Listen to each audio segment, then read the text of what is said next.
Assalamualaikum warahmatullahi wabarakatuh. Nama saya Fazalika Muhammad Rizky. Saya biasa dipanggil Ika. Saya berasal dari Pasaman.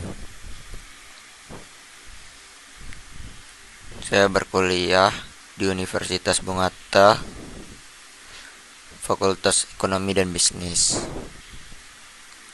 NIM saya 201 001 12 11 031. Program Studi Manajemen kelas M2A. Mata kuliah pengantar makroekonomi, dosen pembimbing Bu Helmawati SE MSI.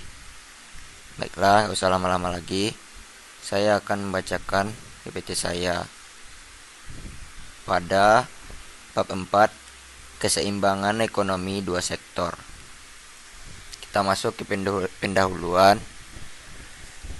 Perekonomian dua sektor adalah perekonomian yang terdiri dari sektor rumah tangga dan perusahaan. Merupakan bentuk yang paling sederhana dari analisis makroekonomi mengenai penentuan tingkat kegiatan ekonomi suatu negara. Ciri-ciri perekonomian dua sektor. Yang pertama, sektor-sektor perusahaan menggunakan faktor-faktor produksi yang dimiliki rumah tangga. Faktor-faktor produksi tersebut memperoleh pendapatan berupa gaji dan upah, sewa, bunga, dan keuntungan. Dan yang kedua, sebagian besar pendapatan yang diterima rumah tangga akan digunakan untuk konsumsi, yaitu membeli barang dan jasa yang dihasilkan oleh sektor perusahaan. Yang ketiga, sisa pendapatan rumah tangga yang tidak digunakan untuk konsumsi akan ditabung dalam institusi keuangan. Dan yang keempat, pengusaha yang ingin melakukan investasi akan meminjam tabungan rumah tangga yang dikumpulkan oleh institusi keuangan. Kita lanjut, hubungan konsumsi dan pendapatan, dan bisa kita lihat pada tabel di bawah.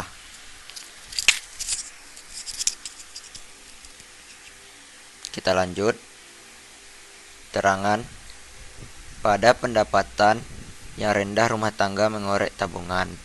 Kenaikan pendapatan menaikkan pengeluaran konsumsi. Dan pada pendapatan yang tinggi rumah tangga menabung. Konsep-konsep dalam perekonomian dua sektor. Pertama, MPC, MPC, MPS, APC, APS, konsumsi, tabungan, investasi, penanaman modal atau pembentukan modal. Bisa kita lihat pada fungsi konsumsi dan fungsi tabungan, lalu fungsi investasi. Kita lanjut pada faktor-faktor penentu konsumsi dan tabungan.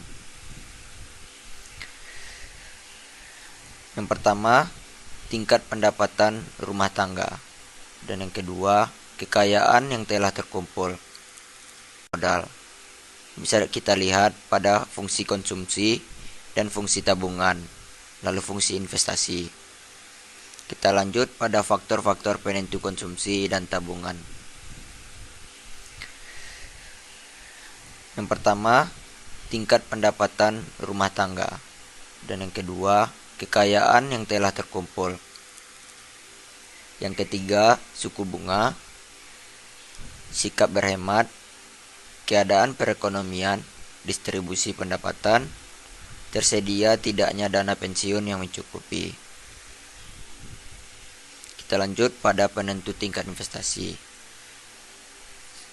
Yang pertama, tingkat keuntungan yang diramalkan akan diperoleh. Yang kedua, suku bunga. Yang ketiga, ramalan mengenai keadaan ekonomi di masa depan. Yang keempat, kemajuan teknologi. Yang kelima, tingkat pendapatan nasional dan perubahan-perubahan. Dan yang keenam, keuntungan yang diperoleh perusahaan. Kita lanjut pada keseimbangan dua sektor. Bisa kita lihat pada contoh di bawah.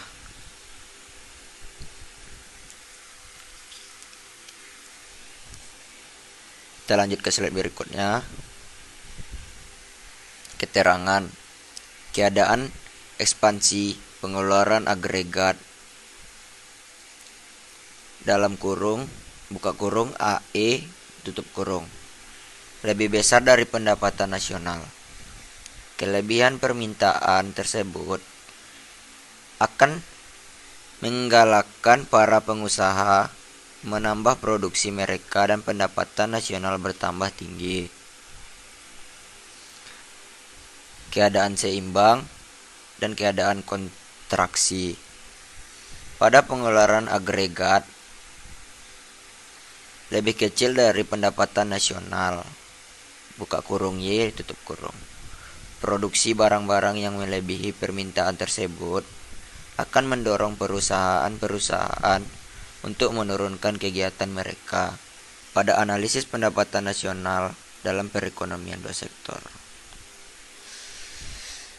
Yang pertama, hubungan antara konsumsi dan pendapatan. Dan yang kedua, fungsi konsumsi dan fungsi tabungan. Yang ketiga, investasi dan fungsi investasi. Dan yang keempat, keseimbangan perekonomian negara. Kita lanjut pada perekonomian dua sektor.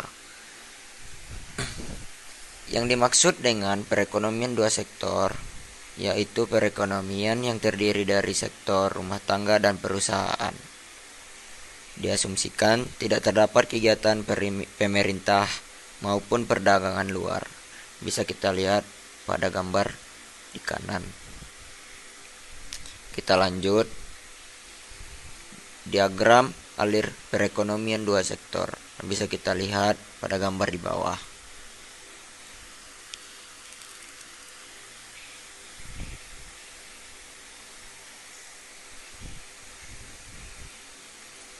Kita lanjut pada aliran pendapatan dalam perekonomian dua sektor. Yang pertama, itu halaman 108. Sadono Sukirno. Tabel tersebut menunjukkan hubungan antara disposable income dengan pengeluaran konsumsi dan tabungan rumah tangga. Kita lanjut pada pendapatan, konsumsi, dan tabungan. Dan bisa kita lihat pada tabel di bawah.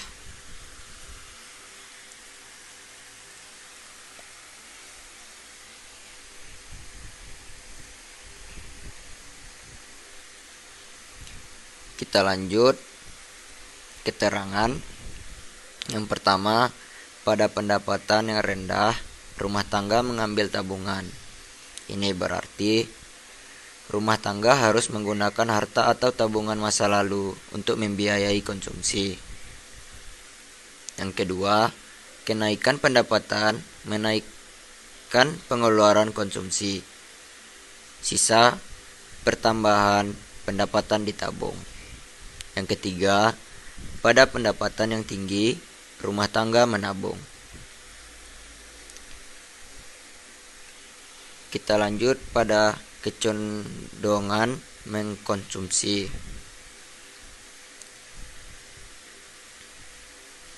Kecondongan mengkonsumsi merupakan perbandingan konsumsi buka kurung AC tutup kurung yang pertambahan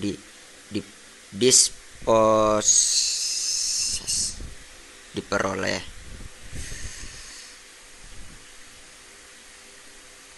Dan bisa kita lihat pada kecondongan menabung.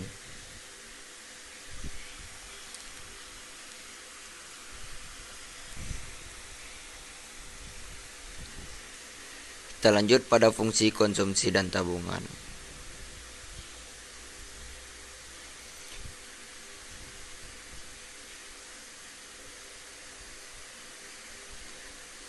fungsi konsumsi yang menggambarkan sifat konsumsi rumah tangga, pendapatan nasional.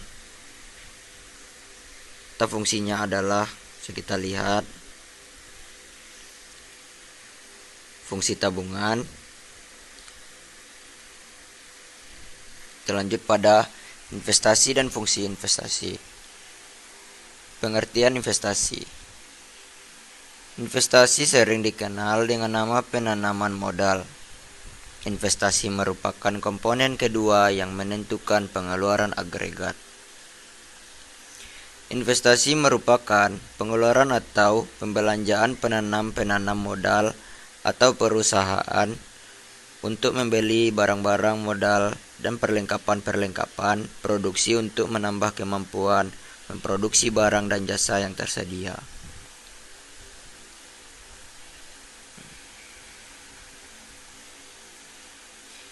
Investasi meliputi pertama, pembelian barang dan peralatan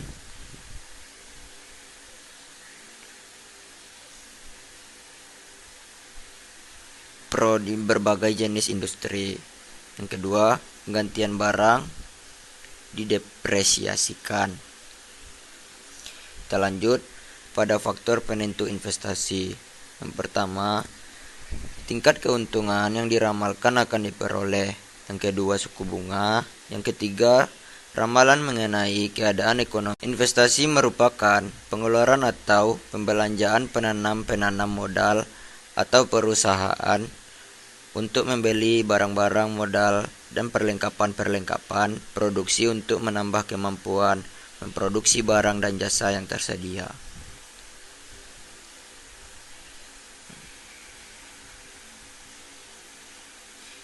Investasi meliputi pertama, pembelian barang dan peralatan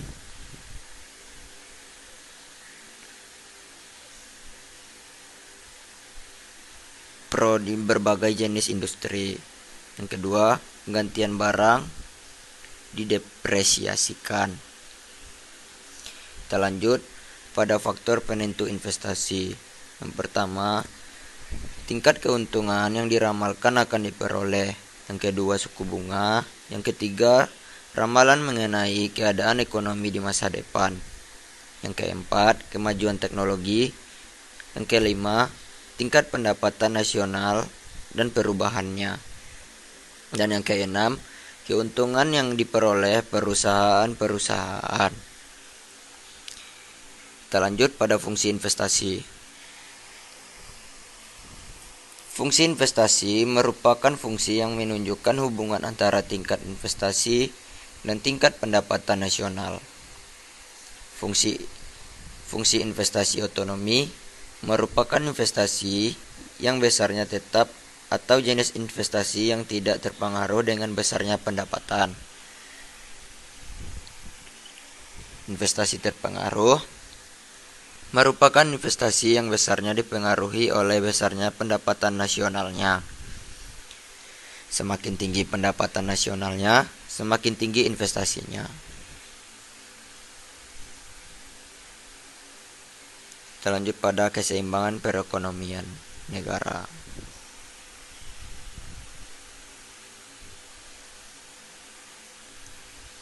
Dan bisa kita lihat contoh angka keseimbangan pendapatan nasional. Buka kurung dalam triliun rupiah, tutup kurung. Bisa kita lihat pada tabel di bawah.